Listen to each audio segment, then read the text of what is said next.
পুনৰবাৰ সকলোকে ডিজি ইনফো আছাম চেনেললৈ স্বাগতম জনালোঁ। ইতিমধ্যে আপোনালোকৰ যিটো ডাঙৰ সমস্যা হৈ আছিলে, যিখিনি আপোনালোকে প্ৰব্লেমৰ কথা মোক ক'লে, তাৰ ভিতৰতে প্ৰথম প্ৰব্লেমটো হৈছে কি সকলোৰে এতিয়া বহুতৰ এতিয়ালৈকে কি আণ্ডাৰ প্ৰচেছ হৈ আছে। আৰু কি হৈছে বাকী কিছুমানৰ প্ৰব্লেম হৈছে কি তেওঁলোকৰ আধাৰ জেনেৰেট হৈছে দেখুৱাৰ পিছত তেওঁলোকে আকৌ সেইখিনি ডুপ্লিকেট দেখুৱাইছে। ডুপ্লিকেটৰ পিছত এটা যিটো এনৰোলমেণ্ট আইডি দিয়া হয়, সেই এনৰোলমেণ্ট আইডি দি যদি আপোনালোকে চেক কৰে, নেক্সট পৰ্যায়ত আপোনালোকে সেইখিনি দেখুৱাইছে যাতে আপোনালোকৰ আধাৰ কাৰ্ড অলৰেডি ৰিজেক্ট বুলি দেখুৱাই আছে। কিন্তু কি আপোনালোকৰ এই প্ৰব্লেমখিনি আপোনালোকে কেনেদৰে ছল্ভ হ'ব, আপোনালোকে সেইটো সকলোৱে টেনশ্যন লৈ আছে যে আপোনালোকৰ এতিয়া আমাৰ সেই আধাৰ কাৰ্ডখিনি হ'বনে নাই, যিখিনি আণ্ডাৰ প্ৰচেছ হৈ আছে বা যিখিনি অলৰেডি ৰিজেক্ট দেখুৱাইছে, জেনেৰেট দেখুৱাৰ পিছতো ৰিজেক্ট দেখুৱাইছে, সেইখিনি আমাৰ আধাৰ কাৰ্ড জেনেৰেট হ'বনে নাই। আজি মই আপোনালোকক এই ভিডিঅ'ৰ জৰিয়তে এই সকলোখিনি আপোনালোকক জনাম যাতে আপোনালোকৰ ৰিজেক্ট হ'বনে, আপোনালোকৰ আধাৰ কাৰ্ড হ'বনে নাই। আৰু এটা কথা আপোনালোকে মনত ৰাখিব, যিখিনি প্ৰব্লেম আপোনালোকে পাই আছে তাৰ কাৰণে আপোনালোকে কি কেইদিনমান ৱেইট কৰিব লগা হৈছে আৰু কেইদিনমান আপোনালোকে ৱেইট কৰিব লাগিব। কাৰণ আপোনালোকৰ আধাৰ কাৰ্ড যিখিনি প্ৰব্লেম পাই আছিলে, এইখিনি প্ৰব্লেম আপোনালোকৰ লাহে লাহে সকলোখিনি ছল্ভ হৈ আছে। কাৰণ যিখিনি আণ্ডাৰ প্ৰচেছ হৈ আছিলে এইখিনি ইতিমধ্যে আধাৰ কাৰ্ড জেনেৰেট হৈ আছে। কাৰণ এটা কথা কৈছিলে মাজতে কেইদিনমান প্ৰব্লেম হৈছিলে, ছাৰ্ভাৰৰ ইছ্যু হৈ আছিলে, যাৰ কাৰণে বহুত আধাৰ কাৰ্ড জেনেৰেট হোৱা নাছিলে, কমকৈ আধাৰ কাৰ্ড জেনেৰেট হৈছিলে। কিন্তু বৰ্তমান সময়ত আকৌ আপোনালোকৰ সেই আধাৰ কাৰ্ডখিনি জেনেৰেট হৈ আছে। আজিৰ দিনত যদি চেক কৰে চাওক, মোৰ হাতত এই যিমানখিনি এনৰোলমেণ্ট ৰিচিভ আছে ইয়াৰ ভিতৰত চাওক গোটেইখিনি আণ্ডাৰ প্ৰচেছ হৈ আছিলে বা কেইটামান ইয়াত আছিলে যে তেওঁলোকৰ আধাৰ জেনেৰেট হোৱাৰ পিছতো অলৰেডি ৰিজেক্ট দেখুৱাইছিলে। যিটো মেনুৱেল ডুপ্লিকেট আহিছিলে, যিটো ডুপ্লিকেট বুলি যিটো আধাৰ এনৰোলমেণ্ট নাম্বাৰ দিছিলে, সেইখিনি অলৰেডি ৰিজেক্ট হৈ আছিলে। কিন্তু এইখিনি আপোনালোকৰ ইতিমধ্যে ছল্ভ হ'ল, বহুতকেইটা ছল্ভ হ'ল।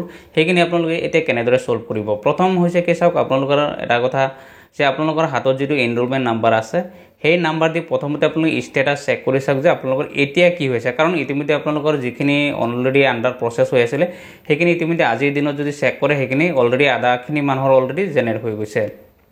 চ' আপোনালোকে বাকীখিনি প্ৰব্লেম আপোনাৰ কেনেদৰে ছল্ভ কৰিব সকলোখিনি জনাম আপোনালোকে এই ভিডিঅ'ৰ জৰিয়তে। গতিকে আপোনালোকে ভিডিঅ'টো সম্পূৰ্ণকৈ চাব। তাৰ লগতে যদি আপোনালোকে নতুনকৈ চাই আছে চেনেলটো ছাবস্ক্ৰাইব কৰি ভিডিঅ'টো লাইক আৰু শ্বেয়াৰ কৰি দিব।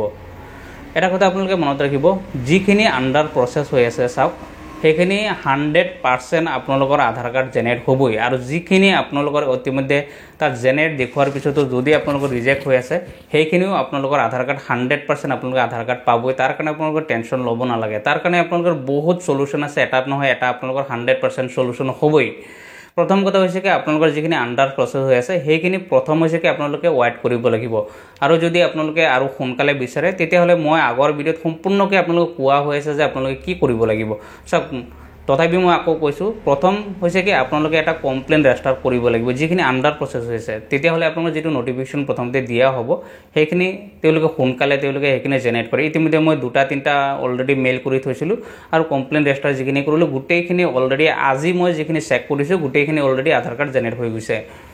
গতিকে আপোনালোকৰ যদি তেনেকুৱা প্ৰব্লেম হৈছে যিখিনি আণ্ডাৰ প্ৰচেছ হৈ আছে, হয় আপোনালোকে ৱেইট কৰক, নহ'লে আপোনালোকৰ যদি সোনকালে লাগে তেতিয়াহ'লে আপোনালোকে মেইল কৰিব লাগিব। আৰু মেইল আপোনালোকে কেনেদৰে কৰিব ডিছক্ৰিপশ্যন বক্সত অলৰেডি দিয়া হৈ আছে, আপোনালোকে তাৰ পৰা চাই ল'ব, তাৰ পৰা কপি কৰি আপোনালোকে ডাইৰেক্ট আপোনালোকে মেইল কৰি কেইদিনমান পিছত 100% এইখিনি চলিউশ্যন হৈ যাব। তাৰপিছত চাওক যিখিনি অলৰেডি ৰিজেক্ট দেখুৱাইছিলে যে আপোনালোকৰ ডুপ্লিকেট দেখুৱাৰ পিছত ৰিজেক্ট দেখুৱাইছিলে সেইখিনিও আপোনালোকে ছেইম কণ্ডিশ্যনত আপোনালোকৰ ৱেইট কৰিব লাগিব বা আপোনালোকে প্ৰথমে কমপ্লেইন ৰেজিষ্টাৰ কৰক। তাৰপিছত আপোনালোকে যদি মেইলো কৰিব বিচাৰে আপোনালোকে মেইল কৰক। মেইল কৰাৰ পিছত বেছি হ'লে আপোনাৰ সপ্তাহ 10 দিন বা 15 দিন পিছত আপোনালোকৰ সেইখিনিও জেনেৰেট হৈ যাব। আপোনালোকে কোনো টেনশ্যন ল'ব নালাগে যে আপোনালোকৰ আধাৰ কাৰ্ড জেনেৰেট নহ'ব। কাৰণ বহুত এনেকুৱা পাইছে, বহুতে আপোনালোকে কমেণ্ট কৰি আছে, বহুতে আহিছে যে সকলোৰে এটাই প্ৰব্লেম হৈছে, কিছুমানৰ এতিয়া আণ্ডাৰ প্ৰচেছ আৰু বাকীখিনি যিখিনি অলৰেডি কিছুমানে দেখুৱাইছে যে অলৰেডি জেনেৰেট হোৱাৰ পিছতো সেইখিনি ৰিজেক্ট হৈ আছে। গতিকে আপোনালোকে সেইখিনি কোনো টেনশ্যন নল'ব, আপোনাৰ 100% বাকীখিনি চলিউশ্যন হ'ব। জাষ্ট আপোনালোকে অকণ ৱেইট কৰিব লাগিব, তাৰপিছত আপোনালোকৰ এইখিনি 100% চলিউশ্যন হৈ যাব। প্ৰথম হৈছে কি আপোনালোকে প্ৰথমতে এটা ফোন কৰক, 1947 ফোন কৰি পেলাই কমপ্লেইনটো ৰেজিষ্টাৰ কৰক। নেক্সট হৈছে কি আপোনালোকে ইমেইল কৰিব পাৰে। মেইল কৰাৰ আপোনাৰ যিখিনি লাগে সম্পূৰ্ণ ডিছক্ৰিপশ্যন বক্সত দিয়া হৈ আছে, আপোনাৰ ক'ত মেইল কৰিব, কি লিখিব লাগিব আপোনালোকে তাৰ পৰা চাই পেলাই আপোনালোকে মেইল কৰক। তাৰপিছত এতিয়া চাওক যিখিনি মানুহ অলৰেডি ৰিজেক্ট হৈছে সেইখিনি কি কৰিব সকলোৱে এটাই ভাবি আছিলে। এতিয়া যিখিনি ৰিজেক্ট হৈছে আপোনালোকে সেইখিনি একো কৰিব নালাগে, জাষ্ট আপোনালোকে নিউ এপ্লাই কৰক, আপোনালোকৰ 100% আপোনালোকৰ হৈ যাব।